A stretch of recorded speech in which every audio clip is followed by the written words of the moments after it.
ಹರೇ ಶ್ರೀನಿವಾಸ. ನಮಸ್ಕಾರ ಬಂಧುಗಳೇ.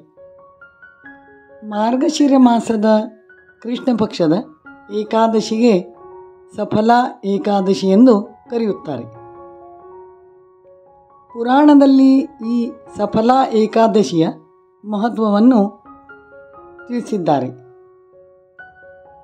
ಈ ಏಕಾದಶಿಯಂದು ನಾರಾಯಣ ರೂಪಿ ಭಗವಂತನಿಗೆ ಅನೇಕ ತರಹದ ಹಣ್ಣುಗಳನ್ನು ಸಮರ್ಪಿಸಬೇಕು. ದೇವರಿಗೆ ಫಲಗಳನ್ನು ಸಮರ್ಪಿಸುವುದರಿಂದ ಈ ಏಕಾದಶಿಗೆ ಸಫಲ ಏಕಾದಶಿ ಎಂದು ಹೆಸರು ಬಂದಿದೆ. ಸಫಲ ಏಕಾದಶಿಯಂದು ವಿಶೇಷವಾಗಿ ದೀಪದಾನವನ್ನು ಮಾಡಬೇಕು. ಎಲ್ಲ ಏಕಾದಶಿಯಂತೆ ಈ ಸಫಲ ಏಕಾದಶಿಯಂದು ಸಹ ಉಪವಾಸ ಮಾಡಿ ರಾತ್ರಿ ಜಾಗರಣೆಯನ್ನು ಮಾಡಬೇಕು. ಹಾಗೂ ಏಕಾದಶಿ ಇಡೀ ದಿನ ಭಗವಂತನ ನಾಮಸ್ಮರಣೆಯಲ್ಲಿ ಕಾಲ ಕಳೆಯಬೇಕು. ಈ ಏಕಾದಶಿ ಆಚರಣೆಯು ಎಲ್ಲ ತೀರ್ಥಗಳಿಗಿಂತ, ಯಜ್ಞ ಯಾಗಗಳಿಗಿಂತ ಹಾಗೂ ಎಲ್ಲ ವ್ರತಗಳಿಗಿಂತ ಮಿಗಿಲಾದದ್ದು ಆಗಿದೆ.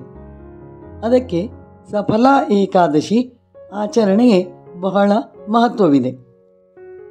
ಈ ಕುರಿತು ಪುರಾಣದಲ್ಲಿ ಒಂದು ಕಥೆ ಬರುತ್ತದೆ. ಚಂಪಾವತಿ ಎಂಬ ನಗರದಲ್ಲಿ ಒಬ್ಬ ರಾಜನಿದ್ದನು. ಅವನಿಗೆ 4 ಮಕ್ಕಳು ಇದ್ದರು. ಹಿರಿಯ ಮಗ ದುಷ್ಟಚಟಗಳಿಂದ ಕೂಡಿ ಮಹಾಪಾಪಿಯಾಗಿ ದುರಾಚಾರಿಯಾಗಿದ್ದ ಹಾಗೂ ನಾಸ್ತಿಕನಾಗಿದ್ದ. ದೇವರನ್ನು ಹಾಗೂ ಭಗವದ್ಭಕ್ತರನ್ನು ನಿಂದಿಸುತ್ತಾ ಕಾಲವನ್ನು ಕಳೆಯುತ್ತಿದ್ದ. ಇದನ್ನು ನೋಡಿ ರಾಜನಿಗೆ ತುಂಬ ಬೇಸರವಾಗಿ ಅವನನ್ನು ರಾಜ್ಯದಿಂದ ಹೊರಗೆ ಅಟ್ಟಿದ. ನಂತರ ಈ ಮಹಾಪಾಪಿ ಮಗನು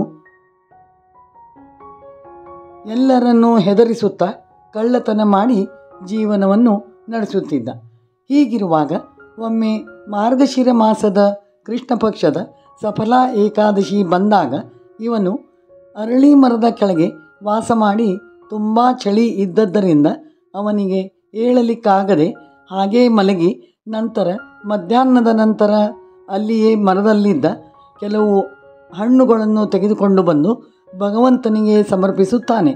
ಹಾಗೂ ಏಕಾದಶಿ ದಿನ ರಾತ್ರಿ ಅವನಿಗೆ ನಿದ್ದೆಯೂ ಬರಲಿಲ್ಲ. ಹೀಗಾಗಿ ಅಂದು ಜಾಗರಣೆಯನ್ನು ಮಾಡಿದ. ಯಾವುದೋ ಜನ್ಮದ ಪುಣ್ಯದಿಂದ ರಾಜನ ಈ ಪಾಪಿ ಮಗನು ಸಫಲ ಏಕಾದಶಿಯಂದು ಉಪವಾಸ ಮಾಡಿ ಭಗವಂತನಿಗೆ ಹಣ್ಣುಗಳನ್ನು ಸಮರ್ಪಿಸಿ ರಾತ್ರಿ ಜಾಗರಣೆಯನ್ನು ಮಾಡುತ್ತಾನೆ. ಈ ಪುಣ್ಯದ ಫಲದಿಂದ ರಾಜನು ಈ ಮಗನನ್ನು ಕರೆಸಿ ಅವನಿಗೆ ರಾಜ್ಯವನ್ನು ವಹಿಸಿಕೊಟ್ಟು ತಾನು ಕಾಡಿಗೆ ತಪಸ್ಸು ಮಾಡಲು ಹೋಗುತ್ತಾನೆ.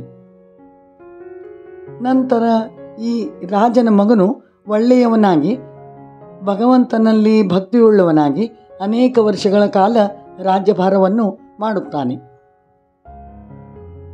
ಹೀಗೆ ಈ ಸಫಲ ಏಕಾದಶಿ ಆಚರಣೆ ಮಾಡುವುದರಿಂದ ವಿಷ್ಣುವಿನಲ್ಲಿ ಭಕ್ತಿ ಹೆಚ್ಚಾಗುವುದಲ್ಲದೆ ರಾಜ್ಯ, ಧನ, ಸಂಪತ್ತು, ಐಶ್ವರ್ಯ ಎಲ್ಲವೂ ಪ್ರಾಪ್ತಿಯಾಗಿ ನೆಮ್ಮದಿಯಿಂದ ಜೀವನವನ್ನು ನಡೆಸಬಹುದಾಗಿದೆ. ಈ ರೀತಿ ಸಫಲ ಏಕಾದಶಿಗೆ ತುಂಬ ಮಹತ್ವವಿದೆ.